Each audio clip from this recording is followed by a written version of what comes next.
Okay, let's unpack this.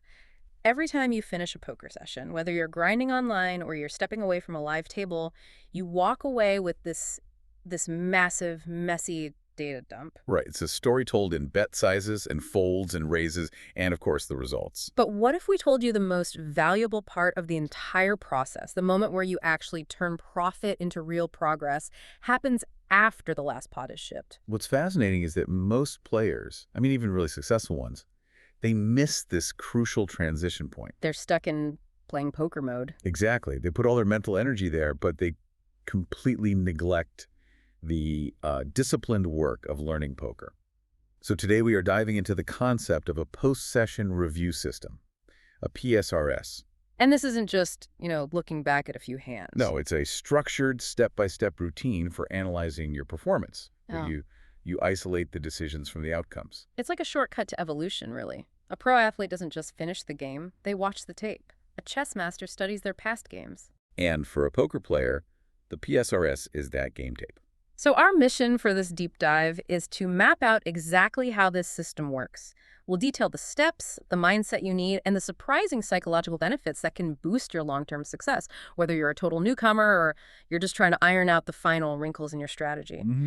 Um, we know consistency is key in poker, but putting aside another 15 or 30 minutes after every session just to look at your failures, that sounds like a mental tax. It does. So for a player who's already putting in the hours, why is this review system so essential? Why commit that extra time instead of just, jumping into the next session? That is the critical question, because so many players think that volume, just playing more and more hands, is the fastest way to get better. Right. But the PSRS is crucial because it gives you a kind of psychological immunity against variance, Yeah. and it identifies mistakes that you are repeating completely unconsciously. Right. We could really break down its value into 5 key reasons that go way beyond just basic bookkeeping. Okay, so let's start with the most immediate benefit.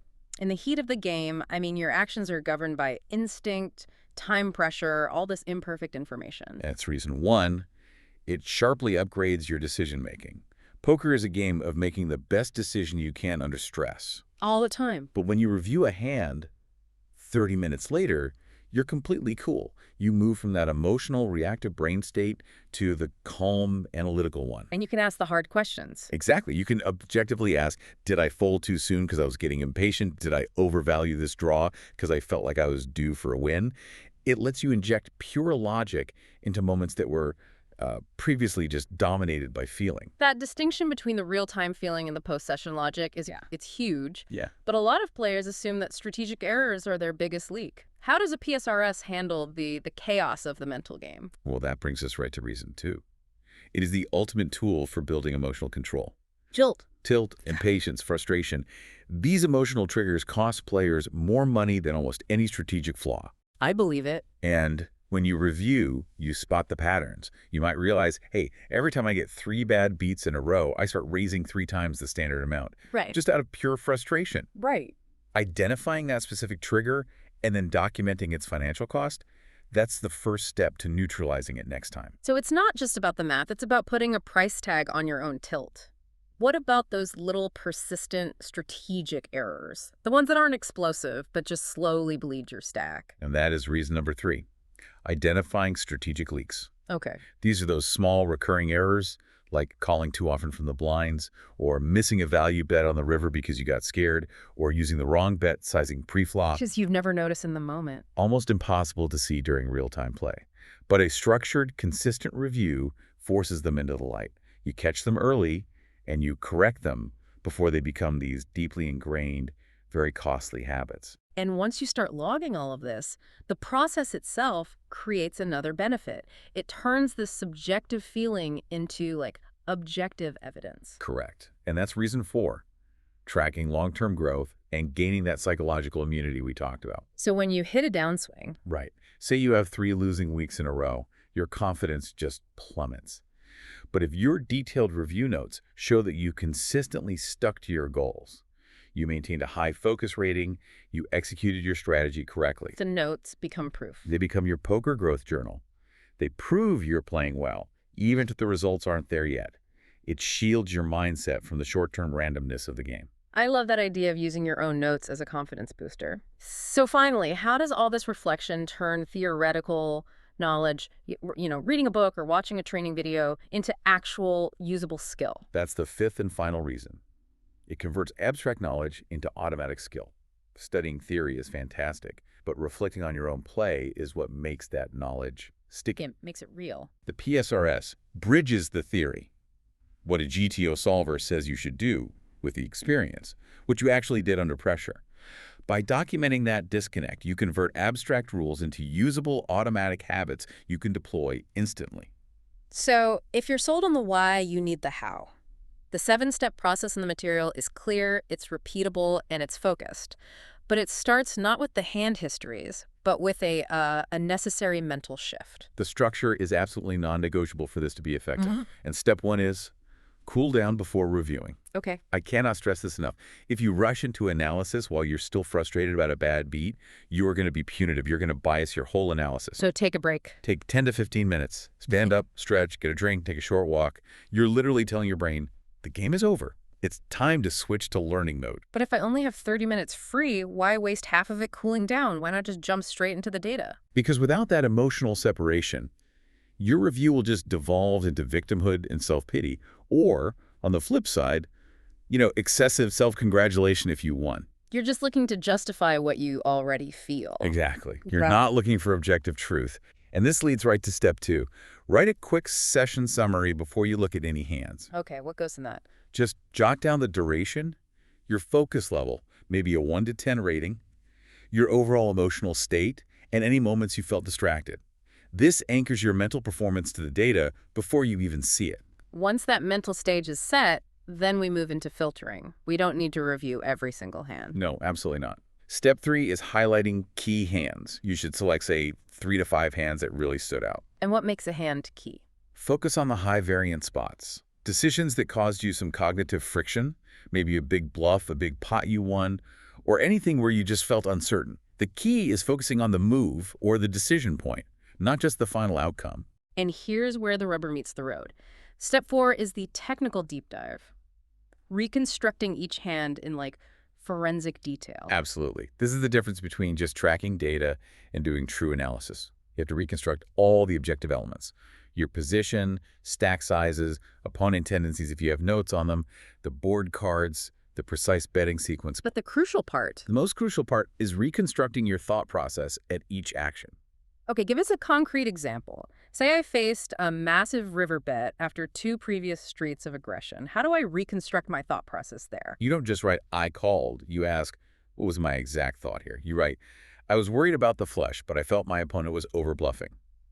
I assigned them a range of maybe 70% missed draws and 30% value hands, but I ignored the possibility that the board texture favored them more than me. That level of honesty is brutal. It is. And then you use resources like a GTO wizard or PO solver after documenting your honest thought process to see that disconnect. Was my play consistent? Did I succumb to some kind of narrative bias?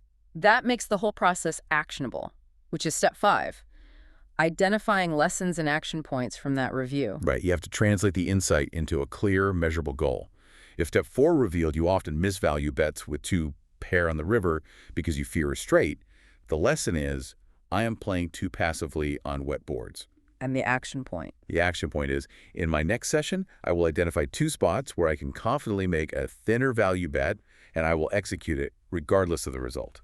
And step 6 then locks in that learning. That takes us to the poker journal. The journal is your accountability mechanism. It's an ongoing log. You track session dates, your focus ratings, emotional triggers, strategic mistakes, like that specific value bet mistake, and those action goals. This lets you connect the dots between session 1, where you found the leak, and session 10, where you check if you've plugged it. And finally, step 7 zooms out.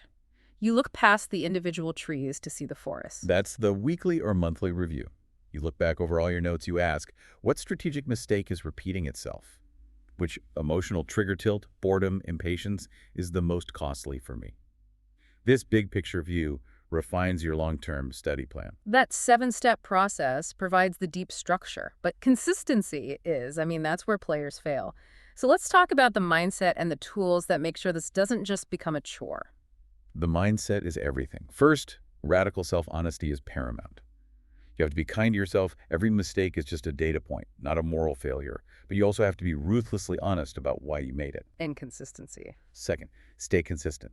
10 minutes every day is infinitely better than one massive, demoralizing 4-hour review session once a month.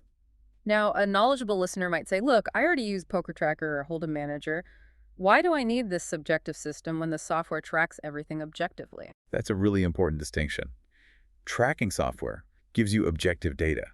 Your VPIP, your PFR, your river check raise frequency. It shows you what you did. But not why. Exactly. The PSRS provides the subjective context. It records why you did it. For example, the software might show you have a negative win rate with pocket aces, Okay. but the PSRS journal will have the note. On 3 occasions, I played aces too slowly post-flop because I was paranoid about getting stacked by a set. Right. That's a fear-based strategic error. The subjective note enriches the objective stat. It gives you the root cause, not just the symptom. That's a powerful synergy. What about the tools to facilitate this subjective tracking? Well, besides the tracking software, simplicity wins. Spreadsheet templates are great for logging emotions and action goals because they're quantifiable. And versatile note-taking apps, anything from Google Docs to Notion, work really well for the detailed narrative reconstructions in step 4. And other people. And crucially, don't be afraid to use poker discussion groups or a trusted study partner for external feedback on those tough spots. We established that time is the enemy of consistency.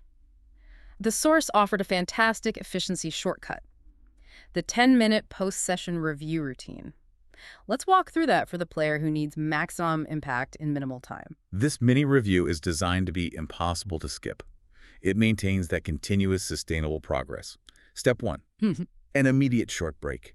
Even 5 minutes of distraction-free silence. Okay. Step 2, rate your focus from 1 to 10 and note your emotional state. You're making that critical connection between mindset and performance instantly. So you capture the state before it fades. What about the analysis? Step 3, list just 3 key hands. Don't go searching for them. Just focus on the ones that are still rattling around in your head. Step 4, quickly analyze each hand using that thought process reconstruction method. You don't need to write a novel, just the key decision point in your internal reasoning. And then the takeaway. Right. Step 5 is noting the lessons learned. Distill the findings into 1 or 2 clear insights. And step 6, which might be the most valuable part, write 1 clear, immediate goal for your very next session. That keeps you accountable. Just focus on one specific improvement at a time. Yeah. But even with this efficient routine, there are landmines waiting to sabotage the whole learning process. We need to identify the traps that players fall into. The biggest trap and the most common mistake is focusing on results. This is the fastest way to derail your learning. Results-oriented thinking. You must judge the quality of the decision itself, assessed against the information you had at the time, not the outcome. A mathematically perfect shove can get called by the one hand that beats you, but is still a good play. You have to reinforce strategy, not variance. Because if you only focus on the money, you're training yourself to be a results-oriented player, which is, that's the definition of a long-term loser. Exactly. The second pitfall is ignoring emotions. We've emphasized this, but it bears repeating. If you review a hand and conclude, I called too wide, but you fail to note that you did so immediately after taking a bad beat, you've missed the true cost driver. The true driver was tilt. You have to log those emotional state markers. What's the most common procedural failure? Skipping notes. It's boring, I get it, but if you don't write down that specific, actionable insight from step 5, you will forget it within 48 hours. The journal is what transforms a fleeting thought into permanent growth data. And we've stressed consistency, which makes the 4th pitfall pretty obvious. Being inconsistent. If the review is sporadic, you lose the ability to track patterns and see your own long-term evolution. If you only review when you lose, you're just introducing a massive bias. It has to be a non-negotiable part of every session cycle. And finally, the danger of treating this review as the only component of learning. Right. The 5th mistake is neglecting study. Your review identifies the problem. I struggle with 3-bet pots when I'm out of position. Study provides the solution. Okay, I need to read the section on check-raising ranges in this poker book. The two have to feed each other. Review highlights the weakness, and study strengthens it. So we've seen that a post-session review system is your roadmap to competence. It turns raw, messy experience into refined strategy. It converts expensive mistakes into cheap stepping stones. It's the difference between feeling overwhelmed by variance and feeling structured and purposeful. And if we connect this to the bigger picture, poker is fundamentally a long-term psychological war. is built entirely on self-awareness and continuous adaptation. By formalizing this system, you're essentially setting up a perpetual motion machine for self-correction. The secret to becoming a better player tomorrow really does start with the honesty of understanding exactly how you played today. It's about replacing impulse with purpose. So, what stands out to you as the single most important first step you can implement today? Is it committing to that 10-minute cooldown, or is it adopting the discipline of reconstructing your thought process in just one key hand? Choose the lowest friction point and start there.